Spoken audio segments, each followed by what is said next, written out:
It's not about feelings here. It's about objective reality. Welcome back, everybody. Today we're going to be examining some of the more ridiculous things that Neil deGrasse Tyson has said in the last week. So let's get started. The XXXY chromosomes are insufficient because when we wake up in the morning, we exaggerate whatever feature we want to portray the gender of our choice. Suppose no matter my chromosomes, today I feel 80% female, 20% male. I'm gonna put on makeup. I'm gonna do that. Tomorrow I might feel 80% male. I'll remove the makeup and I'll wear a muscle shirt. Why do you care? What business is it of yours to require that I fulfill your inability to think of gender on a spectrum? Sam Harris has strong competition for the smartest dumb person alive here. We seem to have agreed that gender and sex can be two different things. However, as far as female and male sports go, the reason that they're split and separate is because of sex, not gender or how people express themselves. Dennis Rodman can dress however he wants, but he's still going to have the physical advantages that a male has, and that's why he can play in the NBA. Pushing that agenda onto kids and confusing people and gaslighting that, hey, XX, who knows? Maybe XY, who knows? When you start talking like that with facts and you're a respectable scientist, not only do you sound delusional, but what you sound like is someone like Leon Black, that somebody has something behind closed doors on you that's blackmailing you, that you have to now agree with these positions for somebody to say, how the hell did you go from being a respected scientist to all of a sudden saying, one day I can wake up feeling like a female, one day I can wake up feeling like a male? It's not about feelings here. It's about objective reality. We had words for them. They were ridiculed, whatever. We live in a time now where people are emboldened to say, you know, today I feel part female and part male. All right? So today, in fact, I will be neutral to you. I will be androgynous. But you know something? If you're trained in this, you got to be A or B, you got to be a boy, you got to be a girl.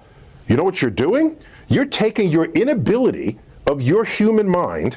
By the way, this is true for all human minds, because we got to categorize. We always have to categorize. One of the reasons this bothers me so much is that despite my boyish frat boy look, I've actually read all of Neil's books, and I've read all of Sam Harris's books as well. Watching them caught up and basically just abandoning the scientific method and thinking critically has just been so sad to see. I think a lot of people would have an issue with what you're saying, Neil, is because they see women being denied opportunities. They see an unfair playing field, metaphorically and literally speaking. So fix the playing field, damn it.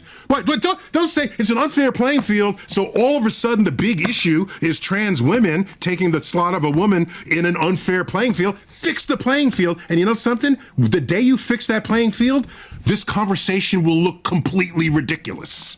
That's what I'm trying to tell you. It's not about feelings here. It's about objective reality. Maybe Neil has a different definition of what fixing means, but fixing the playing field would be biological women competing against biological women. But fix for a Democrat usually means something different. Sports is, we have men's sports and women's sports. And if the best team in the WNBA played the worst team in the NBA, the score would be 1,000,000-0.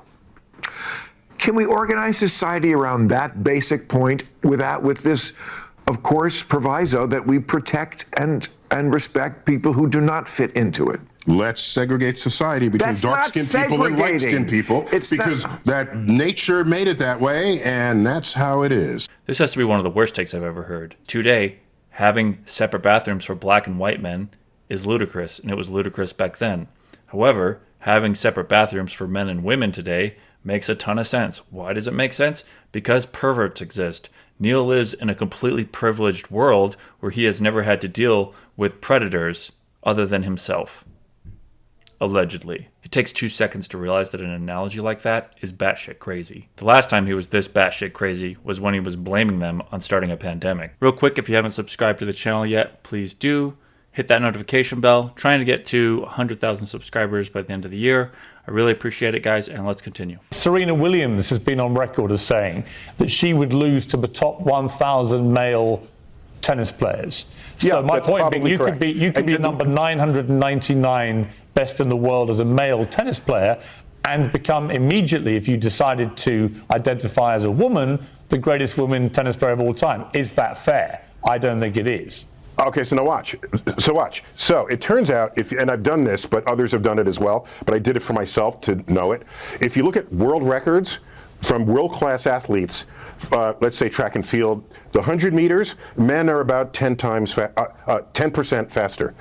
200 meters, 10%. It fluctuates, but on average it's about 10. The marathon, the men do it about 10% faster, okay?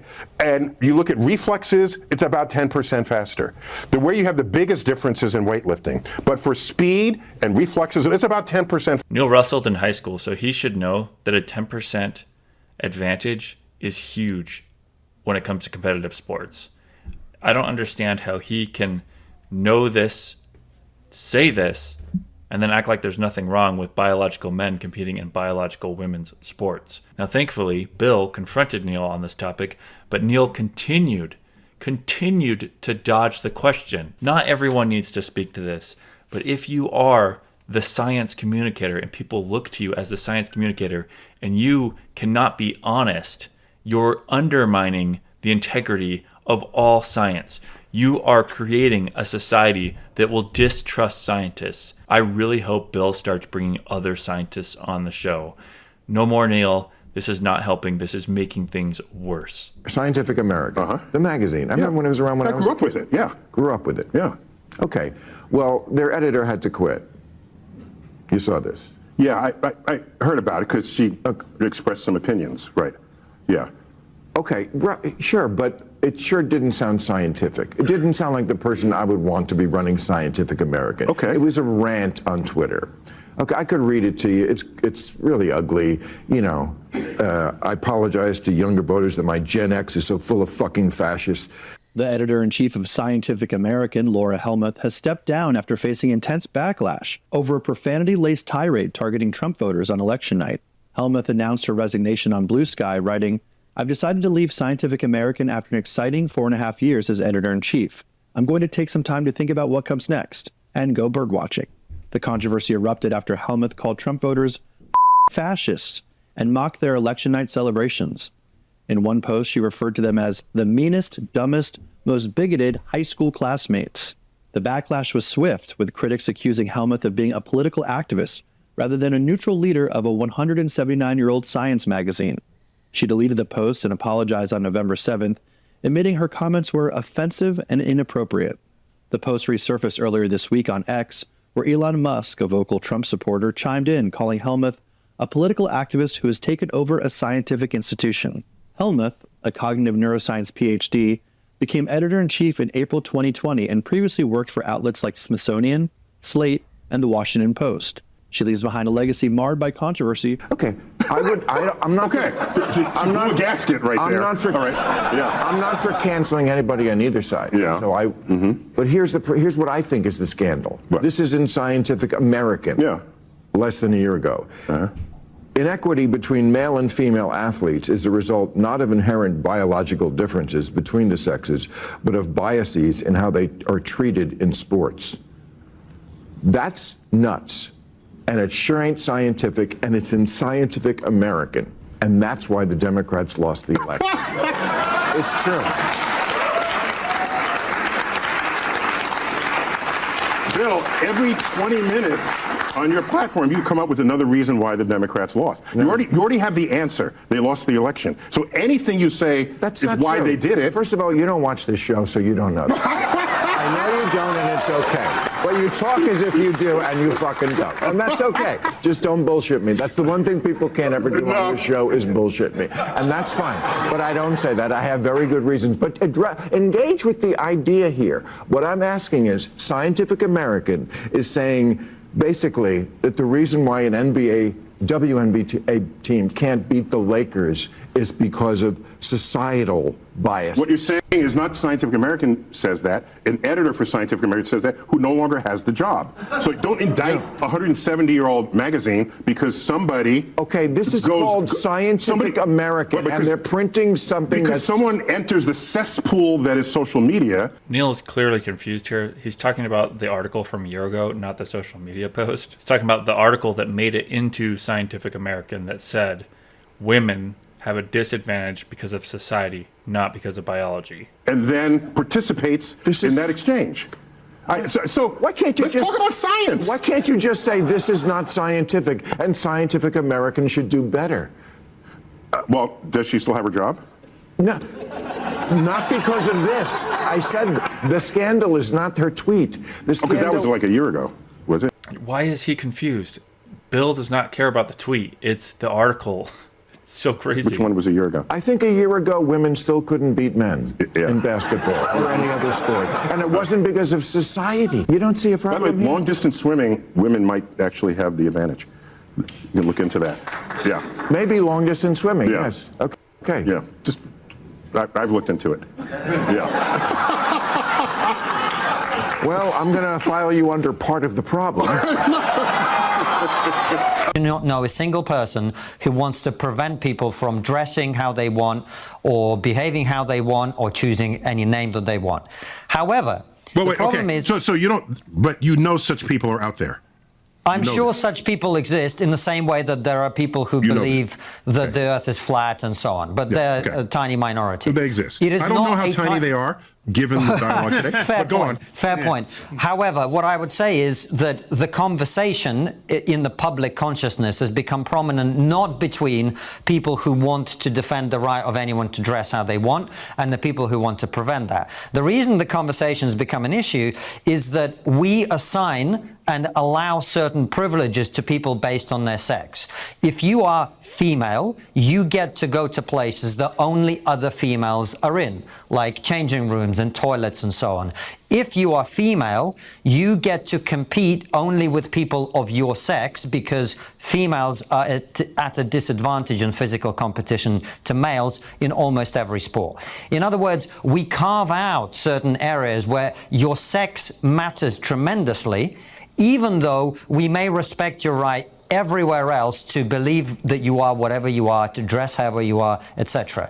So your claim that today you woke up and put lipstick on and grew your hair out long and tweezed out your mustache and whatever, and therefore you are female, has an impact on other people in certain contexts in which that is a problem. You and gave only two contexts. Do you have others? Sorry, I wasn't finished. And in those contexts, it is essential, people would argue, to protect women from unfair competition and from various risks for which female-only spaces already exist. That's why people are having this conversation. Okay. You have more than those two examples, and I'll address each of those in turn. But you have more than those two.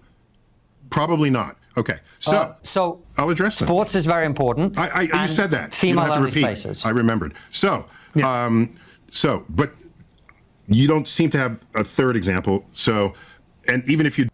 So you win the argument because he doesn't have a third example right now? There's plenty of other examples. We presume that would be a very distant third compared to those two cases? There's a third one I can give you very easily. In this country, for politics, we have female-only shortlists for positions in Parliament. Therefore, I didn't know about that. That's interesting. Okay. Well, that's another example. I can give you more. So, female-only shortlists, there are certain targets within corporations for diversity targets to have a certain number of women on the board. Therefore, when you make a claim that you are female, you are attempting, whether intentionally or not, to insert yourself into categories that are deliberately designed to protect women's interests. Just look at his face. He wants him to shut up because he knows he's getting his ass kicked in this debate. You are attempting, whether intentionally or not, to insert yourself into categories that are deliberately designed to protect women's interests. That is the concern that people have. So there's 4 examples for you there. Please address them. Sure. So interesting about the Parliament. I have to look into that. So I'm wondering whether the future of those sports is you don't contest gender with gender. You contest hormone ratios. Well, hold on a second. But the difference is physiologically between men and women and not just hormonal. Women have a different hip angle. There's plenty of studies that show that if you had hormones at any point in your life, even in vitro, they affect your structural bone density. They affect everything for the rest of your life going forward. You would literally have to change their hormones while they're in their mother's womb in order to not have an advantage. They have different heart capacity, they have different lung capacity. I mean, there are profound physiological differences, different bone density. We've had professional athletes on the show to talk about it. I don't have a problem with that. So then you find ways to slice the population so that whatever the event is. Yes, exactly. XY, XX.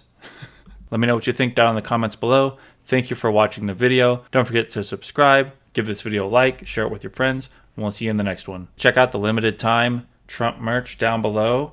We've got mugs. We've got, this is, again, as I said before, this is my favorite one right there. And Santa's favorite, U.S. President shirt, ornaments, make Christmas great again. If you're interested in any of these, they'll be below underneath the description.